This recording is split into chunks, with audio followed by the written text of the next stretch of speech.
سلام خدمت همه کسانی که دارن این ویدیو رو میبینن. خیلی دوستتون دارم، امیدوارم حالتون خوب باشه.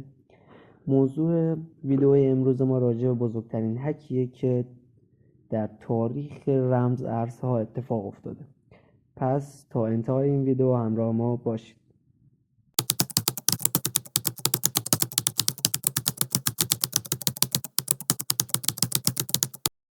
خب قبل از اینکه به داستان هک بپردازیم بهتره بگیم که هک چطور اتفاق افتاده. ببینین بازی ایکس اینفینیتی یک بازی اندروید و آی او اس هستش که بر پایه رمز ارز هاست. زمانی که ما بازی ایکس اینفینیتی رو نصب میکنیم، همون اول بازی از ما درخواست نصب رونینگ ولت رو میکنه. یعنی ما باید رونینگ ولت رو نصب کنیم تا بتونیم بازی ایکس اینفینیتی رو انجام بدیم. رونین ولت رو که به ایکس اینفینیتی نصب کردیم میتونیم داخلش ارز بریزیم و داخل ایکس اینفینیتی استفاده کنیم، یا کاراکترهایی که داخل ایکس اینفینیتی بودن رو میتونستیم بفروشیم. حالا هک چجوری اتفاق افتاده یا اصلا چه چیزایی نیاز هستش که هک اتفاق بیفته؟ ببینین اون هکر یا اون گروه هکری برای اینکه بتونه تراکنش ها رو در شبکه اینفینیتی کنترل کنه، یا در شبکه بهتره نگیم در بازی بتونه کنترل کنه، نیازمند اینه که 5 نود از 9 نود موجود در شبکه رو در اختیار بگیره برای اینکه بتونه تراکنش ها رو تایید کنه. شبکه بازی اینفینیتی 9 تا نود داخل خودش داره و برای انجام هر تراکنش به نصف بیشتر این نودها انگار احتیاج داره و وقتی اون هکر بتونه به 5 نود از اون 9 نود دسترسی پیدا کنه، میتونه تمام تراکنش ها رو در دست خودش بگیره و کنترل کنه و ارزها رو به هر جایی که بخواد میتونه انتقال بده.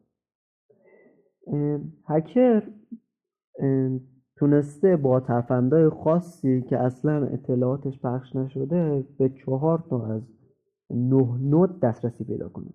نود پنجمی که میخواسته بهش دسترسی پیدا کنه نودی بوده که اسکای میویس برای تراکنش های رایگان شبکه ایکس اینفینیتی با یک شرکت دیگه همکاری کرده و یک نود شخصی برای خودش درست کرده و این نود کلا بعد از چند وقت از بین رفت و شبکه با همون 9 نود قبلی شروع به کار میکرد. ولی اون هکر تونسته که اون نود از بین رفته رو دوباره بازیابی کنه یا دوباره فعالش کنه تا بتونه تراکنش ها رو کنترل کنه. وقتی هکر تونستش که 5 تا از 9 نود موجود رو در دست بگیره، تونست 172,600 تا اتریوم و 5.5 میلیون USDC در 2 فروردین 401 برداشت کنه از شبکه اینفینیتی و افرادی که کنترل میکردن تراکنش ها رو و هر چیزی رو در شبکه ایکس اینفینیتی کنترل میکردن 9 فروردین 401 متوجه این موضوع شدن. چجوری متوجه این موضوع شدن؟ یک دونه از کاربرا که 5000 تا اتریوم داخل شبکه داشته میخواد بره برداشت بزنه که میبینه هیچ کدوم از موجودیاش نیست یا شبکه دچار خطا میشه. وقتی اون کاربر ایمیل میزنه یا خطا رو گزارش میکنه، تازه متوجه هک میشن که این مقدار از ارز دزدیده شده و نیستش هیچ کدومش.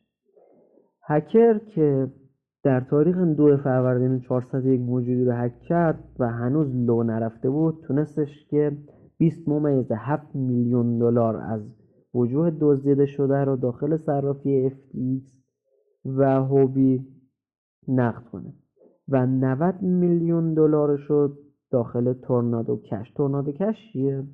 تورنادو کش رو کسانی استفاده میکنن که میخوان رد رمز ارزها رو گم کنن. ببینید تورنادو کش انگار طوفان پوله. خب همه افراد دارن پول وارد این تورنادو کش میکنن و هر مقداری که دوست داشته باشن میتونن پول وارد تورنادو کش کنن. تورنادو کش وقتی یک عالمه پول جمع شد اون وسط و هر کسی به هر مقداری که خواست میتونه برداشت کنه از تورنادو کش و به آدرس های ناشناسش میتونه پول وارد کنه. پس یعنی پول که دزدی شده اون وسط گم میشه، اصلا معلوم نیست اون پول دوباره دست کی رفته، چون آدرس های خاص دیگه ندارن، اون پول میتونه دست هر کسی بره. پس 90 میلیون دلارش رو داخل تورنادو کش تونستن ردش رو گم کنن و حالا معلوم نیست نقدش کردن یا نقدش نکردن، ولی به هر حال پول تمیزی حساب میشه دیگه. در تاریخ 25 فروردین 401 459 میلیون دلار از اون پولها هنوز داخل یک ولت موجود بوده که هکر هنوز انتقالی روی این پولها انجام نداده. امیدوارم از ویدیو لذت برده باشین. خیلی دوستتون دارم. مراقب خودتون باشین. اگه ویدیو رو دوست داشتین لایک فراموش نشه. مرسی.